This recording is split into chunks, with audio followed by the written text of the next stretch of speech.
વર્ષીય સિક્યોરિટી ગાર્ડને નિર્દયતાથી ઢોર મારતો વિડીયો થયો વાયરલ। સીસીટીવી કેમેરામાં સમગ્ર ઘટના થઈ ગઈ। સોસાયટીના પાર્કિંગમાં લઘુશંકા કરવાની ના પાડતા અજાણ્યો વ્યક્તિ ઉશ્કેરાઈ ગયો હતો અને 77 વર્ષના બુજુર્ગ સિક્યોરિટી ગાર્ડને ઢોર મારવા લાગ્યો હતો।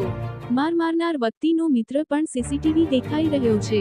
તેને પણ તેના મિત્રને રોકવાની કોશિશ નહીં કરી। બુજુર્ગને ઢોર મારી બંને થઈ ગયા ફરાર।